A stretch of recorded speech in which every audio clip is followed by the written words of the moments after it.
A very good evening to all of you.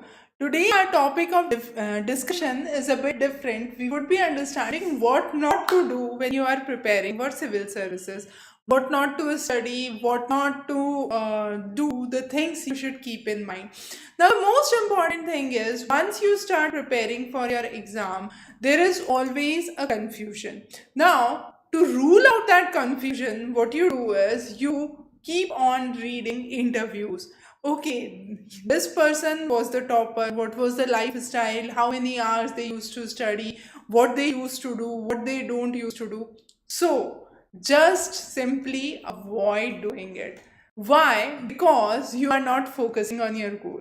You are focusing on something which is very, very different. I give you a very simple example. Let's say you are preparing for class 6, class 7, class 8 examination. You don't see who have been in class 6, class 7, class 8 across various years in your school, who have topped your school. You don't know their personal life, you don't discuss about their family life or their school life. The only thing you know is this person so and so is the topper, and that's it. So when you are reading interview, you are not only trying to get what books to read, you know the books already, the syllabus is well defined, but what you try to do is the daily life, the things they speak, the mock interviews they do, but those actually won't benefit you. So don't just waste your time reading interviews. That is not something which is going to help you crack UPSC examination or any other examination. Okay. The next important thing that we focus is my optional good? Now, a lot of students, what do? They pick a optional, they have been with that optional for next 3 months, 4 months, 2 years, but still they have a confusion in mind. With that confusion, they grow old, but they still keep thinking whether I should take this optional, whether my optional is good. Few of my colleagues from other optionals qualified. I did not do well with this optional. I'm not able to perform well with my optional. Shall I switch my optional? No, not at all. The only reason I tell you is once you have committed to your optional, stick to it. It's like a kind of final deal. You don't have any if and buts, no going beyond. Let's say you have entered class 7, now you want to get into class 8. The only way is to qualify class 7. So, the same example works here. Once you have decided your optional, UPSC gives you an option to switch your optional, but that should not be the way out. It should be similar to what you have been doing in your schooling. No change that has to take place. So what is decided is decided. Now, even if you feel you are weak in your optional, keep preparing with that optional. Try to refer all good sources, try to identify your weak areas, work on your weak areas, but don't keep thinking that I can switch my optional. If I would switch, it would be good. Give it a thought, take 7 days, 10 days, whatever time you want to finalize your optional. But once you have finalized, no going back. It's like a marriage in life. Now, the next important thing before we begin, there is a question from Always Learning: how to start UPSC preparation from 8th class? Now, definitely, since you are starting at a very early go, I would recommend NCRTs are the best thing. If you are an ICSE board, start with your ICSE books. Whatever board you are, cover your sciences and social sciences for 6th onwards. So, since you are in 8th, make sure that 6th, 7th, 8th is done by heart. And by the time you enter 9th and 10th, you do it completely thoroughly and keep reading one good newspaper reference for further analysis. Muzamil, thanks for being a subscriber since 2018, and I hope you have benefited during this time. The next is students purchase numerous books on same topic. So on one topic itself, when you are going through numerous books, now what is the common mistake students do? I have, let's say, political science as the subject. Now in political science constitution, I would refer all the books of constitution. No, the core content across all the books is to remain the same. So don't keep switching books. So what mistake you do? You refer constitution from book A, B, C. I won't name any of the books, okay? But the idea is to help understand the concept. So let's say you have 5 books on constitution. What you did is you read the first chapter from this book, first chapter from this book, first chapter from this book, from each of the book. But in one of the books, the content was exceptionally good. Now you don't know where this content was, and that's the major drawback. So even if you have 5 good books, identify which one you want to study, what material you want to study. Take it for surety, match it with the syllabus, be it the GS syllabus, be it the optional syllabus. Now, a lot of students say, I have the notes from the toppers. No, don't go by those. Refer good material, good references, good lecture series, because it's not that one who has qualified the optional is a must in the optional. The reason being, many of the students from engineering background would take any subject and qualify. Many of the students from medical background would take a subject and qualify. A subject which is very different to them, very different to them, very new to them. They qualify by some means, but they did some of the efforts. They referred certain books. They had certain strategy in mind.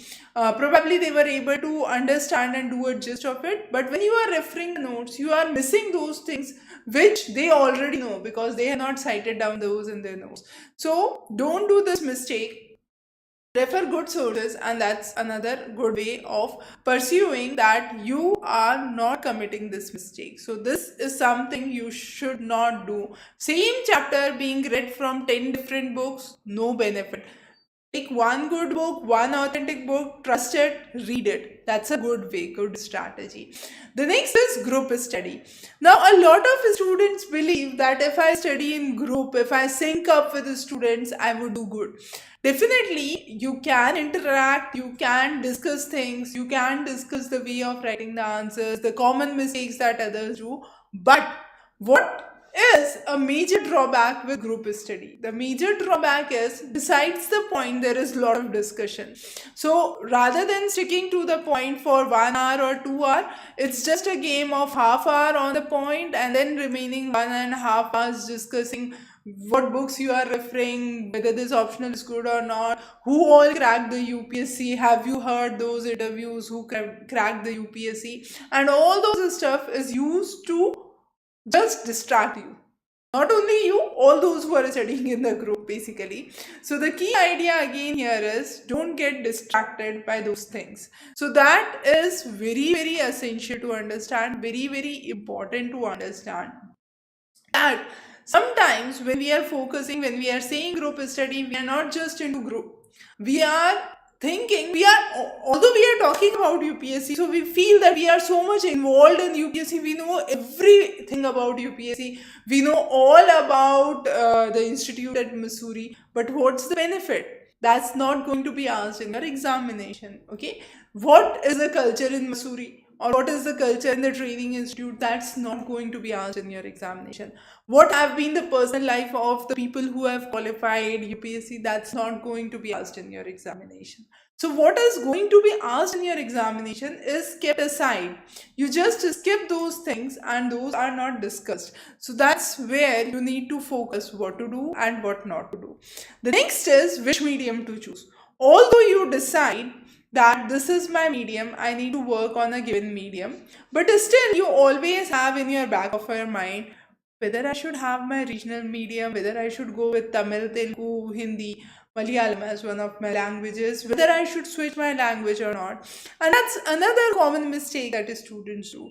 Don't think, once you have decided, if you commit that I want to appear with my regional language as a medium, commit it. If you want to say that no, regional medium, I don't want to appear, I want to appear with English, though I am weak in grammar, but now it's time to work hard, try hard, and that's it. So be committed to it. So whatever it is, be committed. That's the key thing when you are preparing for your UPSC preparation. The next important thing that you need to understand is, what I say is the most important thing, confidence. Lot of students lose confidence. UPSC is a long process. You appear for your prelims, then you appear for your mains, finally the interview. The whole process takes 1 year. Now, if you don't have patience and you lose confidence at any point of time, then what you would do? You would try to switch to other things. That is something to be done simultaneously, although. But keep in mind that when you are switching to other avenues, you are not focusing on your real goal. Although I say appear for all examinations that are possible, but at the same time, I also mention that don't do this because you are losing confidence in yourself. UPSC is a long process. You have to be patient. You have to be confident about yourself. Keep your biasness away. Okay, I have less score in my 10th and 12th. I would be negatively assessed in my UPSC. No, not at all. I have seen students who have been from a very rural background, very limited backgrounds with limited means, and have secured worked hard and secured exceptionally good even in interviews. So it's not that if you are weak in English you would lose in interview. If you are having certain scores which are less, if you are having a gap year because of some reason, you would secure less in interview, and therefore I won't be able to qualify interview by all means. So don't create those biasness in mind. Those biasness would only pull you down. Because since you are committed that I want to appear for the UPSC, the only thing that you can do is work hard to achieve your goal. So don't do this mistake that you lose your confidence and think that I won't be able to achieve this, I won't be able to qualify interview, I am not a sound personality, so in interview I would be rejected. No, not at all. It's all about your knowledge, all about your confidence that it speaks. So to summarize what we have discussed today, you don't have to focus on unnecessary stuff, not on too many books on the same topic, not reading others' interview, their personal life, their professional life. Focus on the key subject that you want to study, the key references that you want to follow. Don't follow others' notes. Create your own notes if you want to. Don't follow toppers' notes specifically, because those are actually the gist of what they know and what they don't know. So some of the elements they know would be missing. So how would you get to know what is missing and what is not? So be very sure that you are able to cover each and every segment carefully. Avoid group discussions, specifically when you think that things are going out of track. They are not on the subject, but something related to UPSC which is not asked in UPSC. That's the common thing that is part of most of the discussions that we have seen.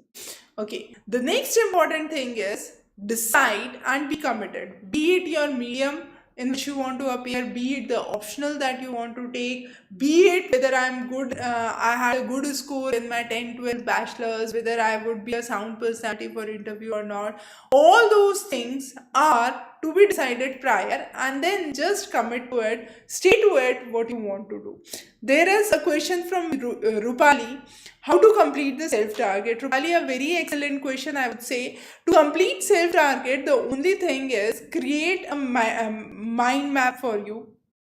These are the things I want to achieve in the next month. This is when my examination is, whether I'm preparing for 2022 or 2023. I have also seen a lot of students who keep on preparing timetable, keep on sending the copies that, ma'am, this is the timetable I have prepared for this coming month, this is the timetable for my next month. But what's the use if you don't stick to the timetable? So be very precise, have goals well set in mind. These are the things that I need to read, these are the things I need to refer.